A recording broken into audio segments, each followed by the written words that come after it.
Match 12, Orga vs. Megalon, by Thomas Singleton.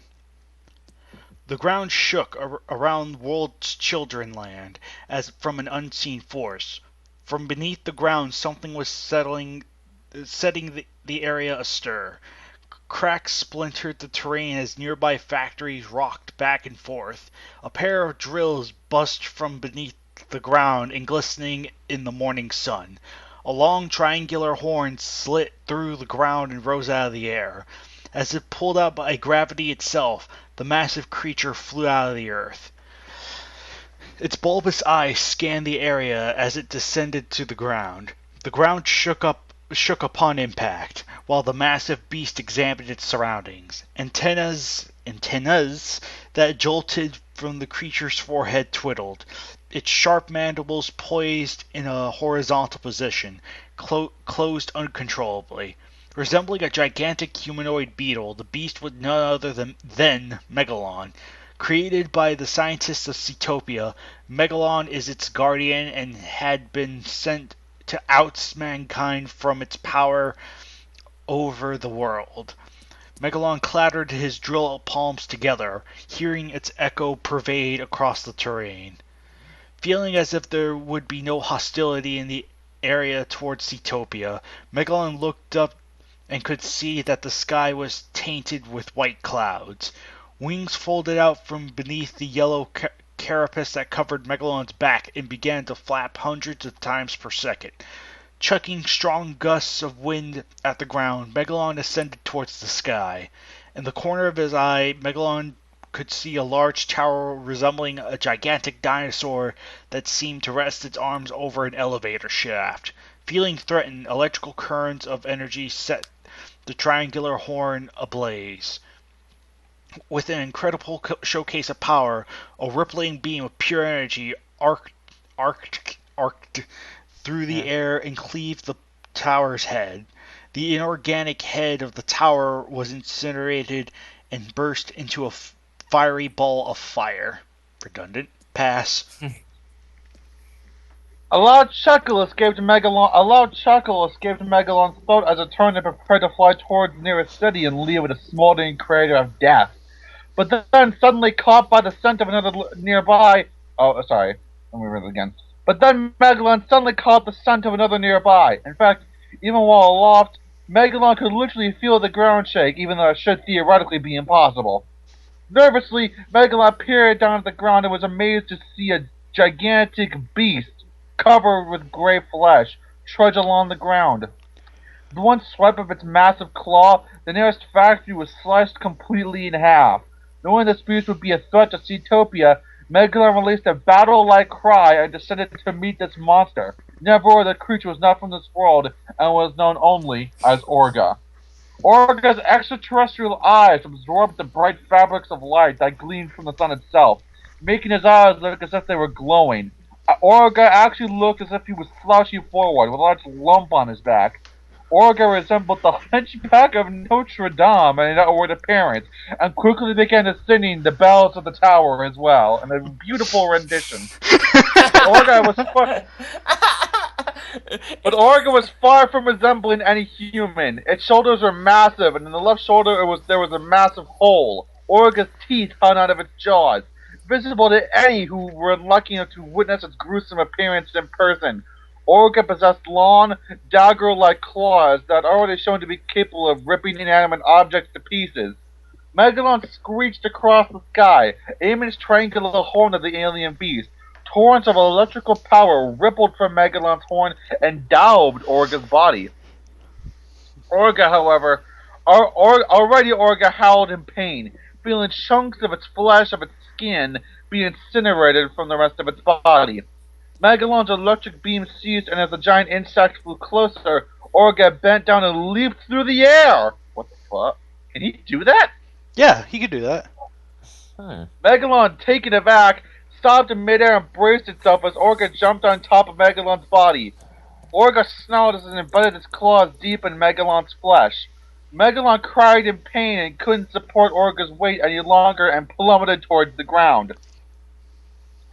Gently resting his feet against Megalon's abdomen, Orga's eyes peered beyond Megalon's face and it could see the ground coming closer and closer.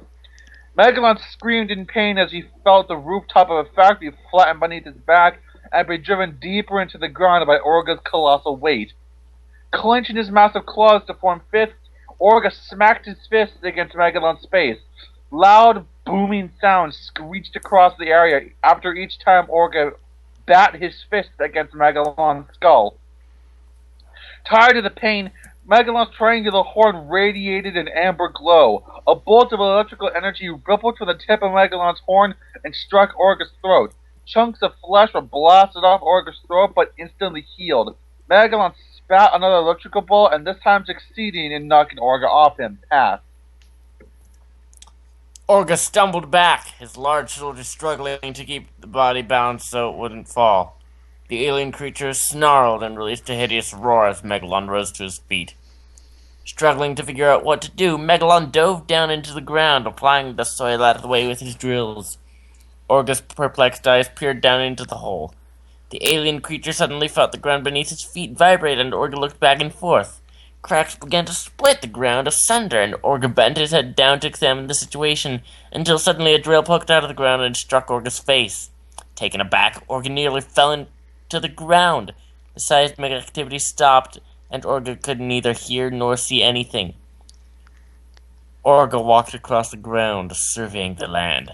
The alien's feverish eyes watched the ground, anticipating Megalon's next move. Orga stood tall, feeling his eternal power flourish in the whole of his left shoulder. Particles of light, illuminating a bright amber glow, were sucked into the hole, and the alien beast was prepared for anything. Megalon's drill slowly broke through the ground behind Orga.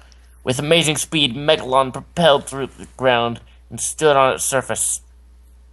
As Megalon took a step towards Orga's back, the alien's eyes widened, and with quick agility... Bit redundant. Sorta. Orga turned around and unleashed a powerful energy ray from his shoulder. The ray struck Megalon dead in the chest and swept the Ceetopian guardian off his feet. The ground shook violently after Megalon's carcass...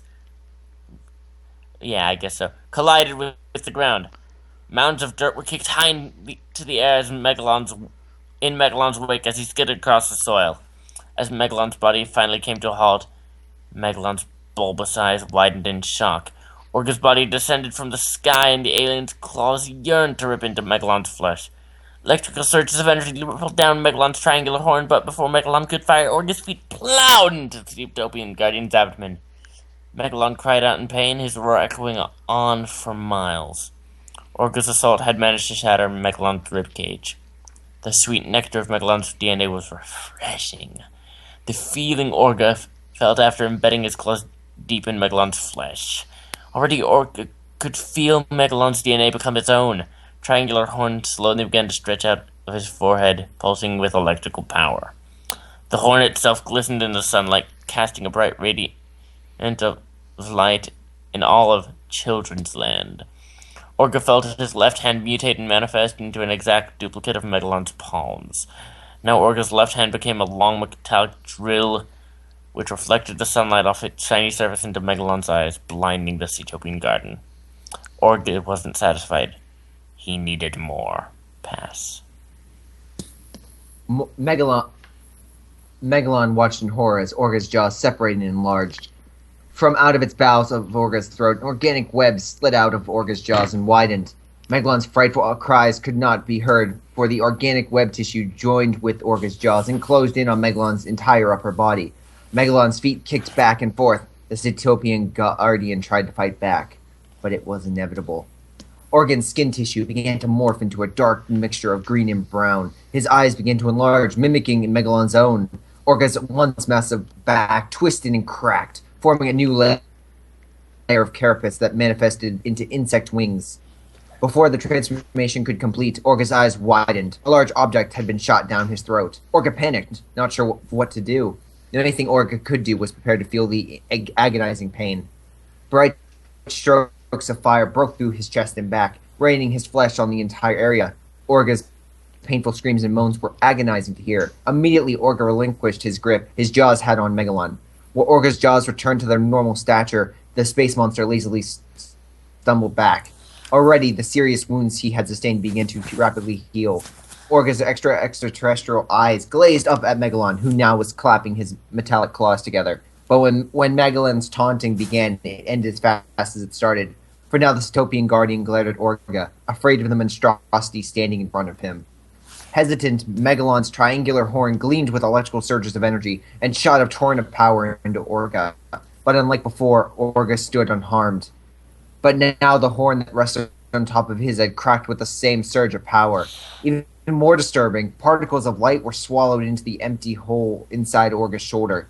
Megalon bellowed a mighty cry, knowing he had failed Cytopia in stopping a creature that could easily destroy all life on the planet. Unable to close its bulbous eyes, Megalon braced itself for oblivion. As an electrical beam and energy blast lands into his body, ripping the Cytopian Guardian's bodies apart, Orga continued to unleash its devious assault until Megalon no longer stood or breathed. Smoke rose from Megalon's charred carcass. With its new accessories, Orga released a loud, terrifying cry that shuddered even the spirit of Earth itself. Winner, Orga. Dun dun dun. Hooray for first usage of transformations. Yeah, I'm glad that happened. Mhm. I'm glad it pretty much happened as a complete transformation, so to speak. Yeah, I like Megalon's victory. You know, it kind of gives him a last-ditch chance, and he fights to the end, which, again, very good sign for Megalon, who's usually perceived as a coward, but, you know, very, very good ending fight, and, I don't recall Megalon ever actually being cowardly, though. I don't think he's he did run. I don't think he's so much a coward True, as but then he again, is just at one incompetent. point- At one point, though, granted, almost every monster inevitably runs. Right. Godzilla Jr. never ran. Yeah. Well, yeah, because the I said all. thunders. I said And you're almost. welcome. I said almost. You know that all the monsters. But no, any case, this argument aside, I thought it was a solid match. Again, Orga, I thought was a very interesting thing, and I think what would have made maybe just a little bit extra would maybe Megalodon drilling through Megalon.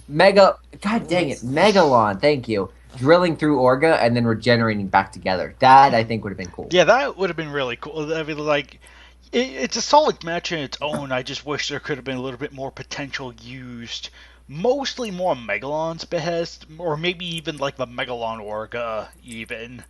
Like, instead of just being like, oh, I'm now merged with you, so I can kill you in, like, 1-2 hits. You know, it's like, maybe they should have had, like a, you know, just kind of like part 2 of the fight, and then freaking have them, like, you know, Orga, you know, like the Megalon Orga and Megalon clashing and all that. But it's still a solid match overall. Oh, yeah, completely agree. You two have anything to say?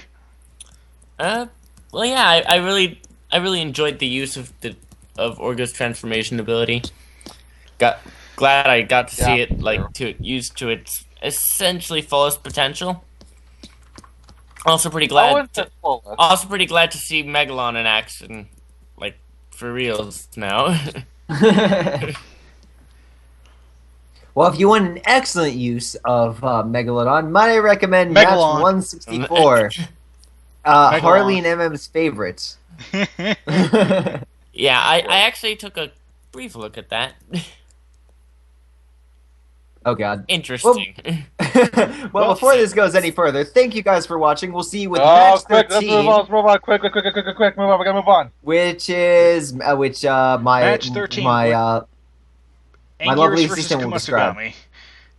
Oh my God, that's a fantastic match. See you guys then.